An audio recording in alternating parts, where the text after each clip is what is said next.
გამარჯობა. დაგვიანებული გამარჯობა ჩემი აზრით YouTube-ის პლატფორმიდან, იმიტომ რომ ჯერ კიდევ საქართველოსდან წამოსვლამდე გკითხეთ, რამდენად დაინტერესებულები იქნებოდით YouTube ვლოგი რო გამეკეთებინა და თქვენ მაშინ მითხარით რომ დაგაინტერესებდათ. ყველა ის 4 მცდელობა, როცა გადავწყვიტე რომ ვლოგი დამეწყო და ჩავწერე ვიდეოები და ხალხო ვიდეოები მაქვს ჩაწერილი. იმიტომ დამთავრდა წარუმატებლად რომ არც ერთი ის ვერსია, რის შემოთავაზებასაც ვაპირებდი, არ ვიყავი მე. მგონია რომ მოცდა და გადადებად ღირდა ის ფორმატი და ის შინაარსი, რისი შემოთავაზებაც ამ პლატფორმიდან თქვენთვის მინდა და რაშიც მინდა რომ მოგიწვიოთ პრინციპში, რომ ჩემი თანამზრახველები იყოთ. ეს იქნება ყოველკვირეული ვიდეო დღიური, სადაც მოგიყვებით სხვადასხვა რაღაცებზე, მაგრამ ეგ ყველაფერი იქნება ჩემი ყოველდღიური ცხოვრებიდან ნაკარნახები, ნაწარმოები და ამაზე რეფლექსია. ეხლა დავიწყოთ ვიდეო დღიურები ნაწილი 1. 5 დეკემბერს შესრულდება 3 თვე, რაც ლონდონში გადმოვედი. და იმდენად ბევრია ამ 3 თვეში ჩატეული, რომ არც ვიცი საიდან დავიწყო. არ მაქვს შეგრძნება რომ არის 3 თვე. მგონია რომ დიდი ხანია აქ ვარ და მგონია რომ ის ვინც აქ არის, ისვე რომ არის სხვა ადამიანი. ვერო 5 სექტემბრამდე და 5 სექტემბრის მერე არის 2 სხვადასხვა ადამიანი. და ეს არც კარგია და არც ცუდი, მეშინია ამის ძალიან, მაგრამ საინტერესოა თან ეგ ყველაფერი. რამდენად შეიძლება შეგცვალოს რაღაც გარემოებებმა ისე და ისეთ ასაკში, როცა ამას არ ელოდები.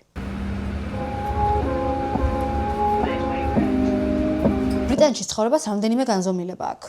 პირველი ეს არის გარემოს შეცვლის განზომილება, ანუ ფაქტი, რომ სხვა ქვეყანაში ვცხოვრობ პირველად ჩემს ცხოვრებაში.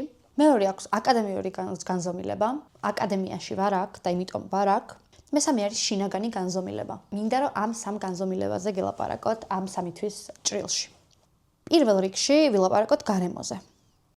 როცა მთელი ცხოვრება გაქვს გატარებული კონკრეტული ტიპის კულტურულ გარემოში და განსაკუთრებით როცა ეს გარემო შენი სამშობლოა, ნაკლებად აკვირდები იმ თვისებებს თუ ქცევებს თუ რაღაც განმასხვავებლებს, რაც ამ ხალხს აქვს.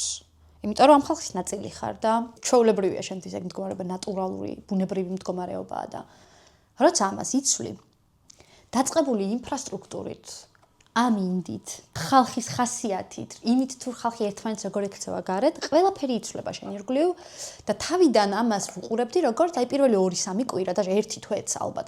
ამას ვუყურებდი რომ ყველაფერზე სორის ამბობენ ბრიტანელები, ჰაჰაჰა, რას ახალისოა თუ რაღაც და მე მივხვდი რომ აუცილებელია რომ ადაპტაცია გაიარო. იმიტომ რომ ყოველთვის ესეთი exciting და ახალი აღარ იქნება ის ფაქტი რომ თავზე ფეხს რო გაბიჯებს ვიღაცა. შენ უნდა უთხრა sorry ამაზე.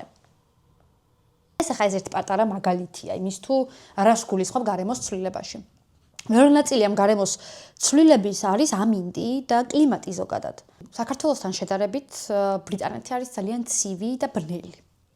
განსაკუთრებით ამ ბოლო დროს ბოლო 1 თვეა, რაც საათმა გადაიწია და ღამდება 4 საათზე და თენდება 8:30-ზე. ანუ ძალიან ცოტა არის ის ფანჯარა, როცა დღეა. და ეს არის ძალიან ძნელი. ამასთან თანაცხოვრება არის ძალიან ძნელი. ეს მოქმედებს შენს პროდუქტიულობაზე, შენს ხასიათზე, შენს მენტალურ მდგომარეობაზე, ყველაფერზე მოქმედებს ეს.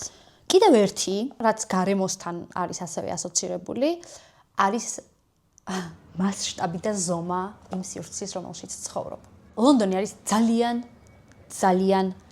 ძალიან დიდი ქალაქი. თუმცა ეს კი განსხვავება, მაგრამ ჩემთვის ძალიან პოზიტიური რამეა. მე საერთოდ არ აღვიქვამ ამ ფაქტს ნეგატიურად, მიუხედავად იმისა, რომ ლონდონამდე სულ მეგონა, რომ მე დიდი ქალაქებისთვის არ ვიყავი დაბადებული და მე მივხვდი, რომ ნიუ-იორკის ნარი ქალაქები არ მიყვარს. ხმაური, ქაოსი, თავშფეხს ჩაგარტყამ ქალაქები არ მიყვარს. აი ის მოწესრიგებული ქაოსი, რომელიც ლონდონს აქვს, რომ ყველას გვეჩქარება სადღაც, მაგრამ we are not assholes, რომ თავზე გადაგიაროთ. ყველას ძალიან ბევრი ცხოვრება გვაქვს აქ, ბევრნაირი, რომ ყველა რაღაცა ტვირთით მოვდივართ, საერთოდ სხვადასხვანაირით, რომ აქ შეხვდები ადამიანს, რომელთანაც არაფერი საერთო არ გაქვს, გარდა იმისა, რომ ადამიანთა რასას მიეკუთვნებით ორივე. I think that's fascinating. I love that.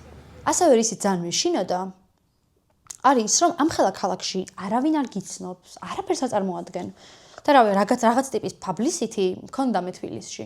I don't care about that. მე მეშინოდა რომ რთული იქნებოდა რომ მე მივჩვეოდი იმას რომ ეგეთი პატარა და ეგეთი invisible ხარ. არა, I love that.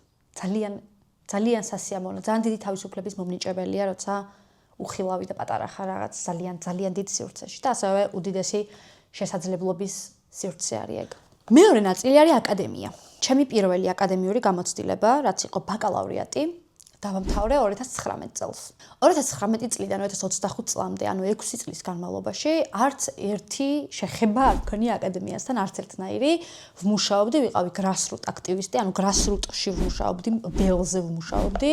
ვაკეთებდი stand-ups, კონტენტს TikTok-ზე, საქმე სხვადასხვა არასამთავრობო ორგანიზაციაში, ვიყავი მედიაში, თან უამრავი გამოცდილება დავაგროვე. ის, სადაც ახლა მე ვარ, ამ გამოცდილებების დამსახურებაა 2 მილიონი %. თუმცა ეს გამოცდილებები არ იყო აკადემიასთან კავშირში. ამიტომ აკადემიაში დაბრუნება ძალიან დიდი სიახლე და ძალიან დიდი ცვლილება არის ჩემთვის.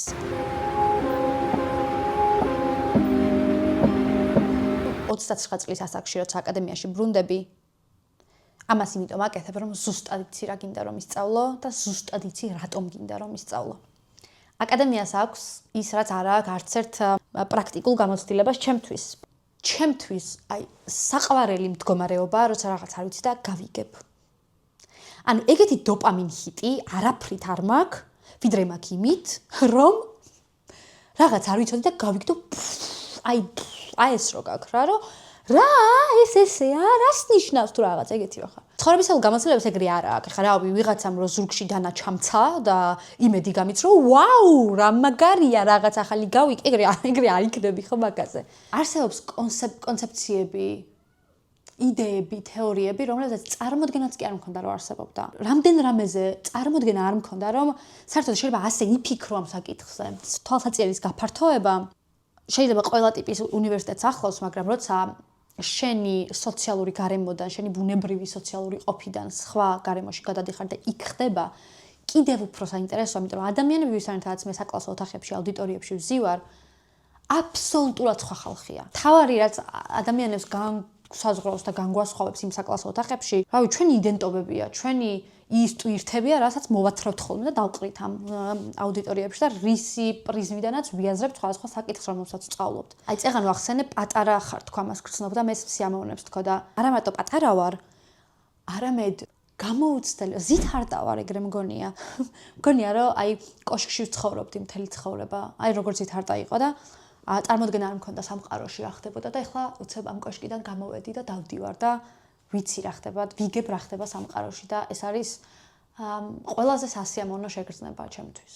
ამ ყველაფერს აქვს უარყოფითი ნაწილებიც ცხადია აკადემიაში ყოფნას. მაგალითად 6 წლის მერე რომ აკადემიაში მიდიხარ, ღარიბდები ავტომატურად, იმიტომ რომ ამ 6 წლის განმავლობაში მე ძალიან ბევრს მუშაობდი და ეხლა ძალიან ძნელია, გაქვს ძალიან ბევრი სამეცადინო. ძალიან ბევრი საქმე. რაც ესე მაინდა-მაინც ბევრ დროს იმისთვის რომ job hunting-ი აკეთო მარკეტზე, ანუ ბაზარზე, სადაც წარმოდგენა არ გაქვს, საერთოდ როგორ ფუნქციონირებს ეს ბაზარი. არ არის მარტივი და ეხლა არ დადეგები რომ დამეწყება. ვაპირებ რომ ეგ უნდა გავაკეთო, რომ მოვიკვლიო უნდა ბრიტანული ბაზარი, ნახევარგანაკვეთზე მუშაობის და უნდა მოძებნო სამსახური. კიდევ ერთ დადებითი, რაც აქვს ხალხო სტუდენტობას და აკადემიაში დაბრუნებას არის ის, რომ პირველად after all these years you have month-long holidays. ანუ 14 დეკემბერს მეწყება არ დადეგები და 16 იანვრამდე არ დადეგები, მაგრამ გესმით საერთოდ რაზე გელავ. როდის გქონდათ ბოლოს ერთთვიანი არ დადეგები სკოლის მერე, ან უნივერსიტეტის მერე. მე არასდროს, ჩემი მაქსიმუმი იყო 2 კვირა. აკადემიაზე მე ალბათ კიდევ ვილაპარაკებ, მაგრამ მოდი ახლა გადავიდეთ მესამე და ყველაზე პრინციპში ყველაზე რთულ ნაწილზე, რაც არის იდენტობის მიგრაცია.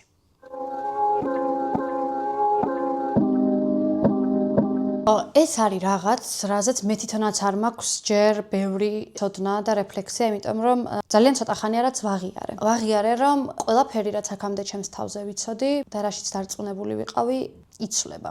და რაღაცა ეს საფუძველი, რაზეც მეგონა რომ ჩემი თავი იდგა, ან მგონია დღემდე რო დგას, ისეთი მყარი აღარ არის, როგორიც აქამდე იყო. მალევე, სადღაც ერთ თვეში ჩამოსვლიდან ვეღარ ვაიძულე ჩემ თავს, რომ რაღაც შინაგანი ძვრები რაც მიმდინარეობდა, ან უნდოდა ჩემს არაცნობიერს დაწყებულიყო და მე ვაკავებდი და გავრბოდი, ვეღარ ვაიძულე ჩემ თავს გაქცევა. მე ვიხსენებდი ოზურგეთიდან თბილისში რო გადავედი, მაშინ თუ ვიგრძენი რაიმე ცვლილება. მაშინაც ვიგრძენი. და საერთოდ მგონია, რომ მე როგორც ადამიანი ძალიან ვარ ხოლმე დაკავშირებული და მიბმული იმ გარემოს, სადაც ვცხოვრობ. და იგივე იყო ოზურგეთთან, იგივე იყო მე თბილისთან და ზოგადად საქართველოსთან არის ეგ, რა თქმა უნდა. მაგრამ ახლა ვარ იმის დეკონსტრუქციაში და იმის გადააზრებაში ამ კავშირებს შორის, რომლებია ნამდვილი და გულწრფელი და რომლებია მოგონებული იმისთვის, რომ მიკუთვნებულობა მეგრძნო იმ გარემოსთან, სადაც ცხოვრობთ. თავარი რაც ამ ორ თვეში მოხდა, ანუ ერთი თვის შემდეგ ჩამოსვლიდან, იყო რომ ჩემ დაუნებურად მომიწია, რომ შევნელებულიყავი, გავჩერებულიყავი. იმიტომ რომ ვგრძნობდი, რომ ვიყავი აბსოლუტურად და ტოტალურად დაკარგული, საერთოდ აღარ არსებობდა სივრცე, მედიუმი, community, რამე, რაშიც ჩემ თავს მოვიაზრებდი და მყარად მქონდა ეგ მოაზრება და ვიტყოდი, რომ აი ვერო, კი, ნამდვილად შენ ეკუთვნი ამას. და ყველაფერი რაც არაერთხელ მილაპარაკია, ის ნაკოწიწები, belonging-ი რაც მქონდა, უცებ მოიშალა და აი ეს ეხლა რო ქსოვდა, უცებ თვალი რო ამოვარდება და რო ეს რომ იყვება და იშლება. აი ამის ეს დაიწყო ეს პროცესი. და პირველ რამდენიმე კვირაში ამ პროცესს როცა დავაფიქსირე რომ ეს ხდებოდა, ვიყავი terrified. აი მაგაზე მეტად არაფრის არ მეშინოდა ვიდრე მაგის. და თავარი ამბავი ამაში იყო ის, რომ აღარ მაქვს განცდა რომ ჩემი ადგილი არის. ანუ აქ ხო არ არის ჩემი ადგილი ჯერ ყოველ შემთხვევაში, იმიტომ რომ რა ვიცი, it's been 3 months. საქართველოში აღარ არის ჩემი ადგილი, ანუ არ მაქვს განცდა რომ საქართველოში არის რაღაც ადგილი დატოვებული, სადაც მე უნდა ჩავიდე და იქ ჩავჯდე. იმიტომ რომ ეგეთი ტენდენცია აქვს წასვლას. როცა მიდიხარ ცხოვრება იქ იყინება რაც დატოვე. შენს განცდაში რაც დატოვე ის არის. და შენი ცხოვრება სხვაგან გრძელდება და რეალურად ხო ეგრე არ არის, იქ ცხოვრება გრძელდება, სხვა ადამიანები აგრძელებენ ცხოვრებას. და მე იმის გეშინია რომ მე რო აქედან ჩავალ აი ამ გაგრძელებულ ცხოვრებაში, რაღაცეებში, რაც უჩემოდ მოხდა. სად უნდა ჩავეკვეტო მე? და გრძნობ ამ დისტანციას. ოღონდ ეს დისტანცია არ არის მხოლოდ ფიზიკური დისტანცია, ეს არის მენტალური, იმიტომ რომ შენ ცხოვრება სხვა რაღაცებით ივსება. მანამდე თუ ყველაფერი, რაც ჩემს ცხოვრებაში ხდებოდა, ჩემი ცხოვრება რითიც იყო შევსებული, მოცული იყო იმ ტერიტორიით, სადაც ცხოვრობდი, ანუ საქართველოში. ეხლა ჩემი ყოველდღიურობა არის გადებული საქართველოსა და ბრიტანეთის შორის. ძალიან ცხადად მახსოვს კადრი, როგორ დავდიოდი ჩემი დამწვარი სახლის, აი ამ რუინებში, აი ამ დაყრილ, დამწვარი, დაფერფლილი, ნაგავი, დასველებული ნაგავებში ესე დავდიოდი. და მახსოვს ფიქრი, რომ ვეძებდი რაღაცას, რაც worth saving იქნებოდა. რომ იქნება ეს წიგნი ვარგა, იქნება ეს სათამაშო გადარჩა. ეხლა მაგ განცდა რომ ეკხება ჩემს ტვინში. რომ რაღაც რუინებში დავდივარ და ვეძებ რა არის ის, რაც უნდა გადავარჩინო, შევინახო და რა არის რაც უნდა გავატანო აი ამ დაფერფლილ რაღაცას. ყველაზე კარგად ეს გამოხატავს ჩემი აზრით, ანუ ჩემს განცდაში შიგნით რაღაც დაიწვა და დაიფერფლა, მაგრამ იმის ადგილას რაღაც ახალი უნდა აშენდეს. და აი ამ ახლის აშენებაში რას წავიღებ აი ამ დამწვარი რაღაცეებიდან, აი ამის გადაწყვეტაში ვარ ეხლა თითქოს. ეს არის ეპიზოდი ჩემს ცხოვრებაში, სადაც ვსწავლობ სიამოვნების მიღებას რაღაცის არ ცოდნით, რაღაცის კონტროლში არ ყოფნით.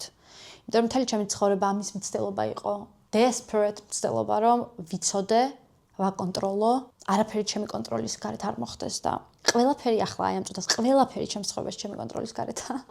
თუ ამაში სიამოვნების ძიებას, excitement-ის ძიებას არ დავიწყებ, გავაფრენ, ეს ზუსტად ვიცი. ამიტომ დავიწყე ეს პროცესი. ბოლოს რამდენიმე სიახლეს გეტყვით. ერთი რომ მოწევას დავანებე თავი, თვეზე მეტია უკვე. მეორე რომ ჭამა დავიწყე და აქ რაც ჩამოვედი 4 კილო მოვიმატე და კვებაზე ვილაპარაკებთ. აუცილებლად ერთ-ერთი საკითხი იქნება, რაზეც ამ ვიდეოების სერიაში აუცილებლად ვილაპარაკებ. კიდევ ის რომ მედიტაცია დავიწყე. განვაახლე უფრო სწორად და აქტიურად დავიწყე ამის კეთება. მედიტაციაზეც აუცილებლად ვილაპარაკებთ, იმიტომ რომ მგონია რომ იმაზე მეც უნდა ვლაპარაკობდეთ მედიტაციაზე ვიდრე ვლაპარაკობთ. და აქტიურად კითხვა განვაახლე. ეს არის რაღაცები, რაც მოვიწონე, როცა წავიკითხე მას შემდეგ. სულ ეგ არის. აქ დაგემშვიდობებით, ეს ჩემი პირველი დღიური. ძალიან გამახარებთ თუ გამოიწერთ ჩემს არხს და რაც მთავარია, დამიკომენტარებთ ხოლმე თქვენს მოსაზრებებს, თქვენს take-ებს, თქვენს ფიქრებს, თქვენს კითხვებს, კრიტიკას მათ შორის. ალბათ ხვდებით, რომ ბილინგვალური იქნება ეს ჩემი გვერდი, არა მხოლოდ ამ ვიდეოში ვილაპარაკობ ხოლმე ხა ორ ენაზე და ვილაპარაკებ, არამედ ზოგადად კონტენტიც აქ სამომავლოდ არ იქნება მხოლოდ ქართული, ან მხოლოდ ინგლისური იქნება ორივე ენაზე და იმედი მაქვს რომ ამასთან კომფორტს იპოვით. თუ არა და თუ ძალიან დიდი დისკომფორტი იქნება თქვენთვის, არ ვიცი, იმედი მაქვს სხვა მედიუმში დასმა შევხვდებით და შევძლებთ რომ სრულად ქართულად ვილაპარაკოთ ერთმანეთთან. სულ ეს იყო. მადლობა რომ მომისმინე. მადლობა რომ ჩემთან ერთად იყავით და თან აპირებ რომ ჩემთან ერთად იყო აი ამ ძალიან ტრანსფორმაციულ პერიოდში. შევხვდებით ერთ კვირაში სხვა იდეებით, მოსაზრებებით, ამბებით, დაკვირვებებით და კითხვებით.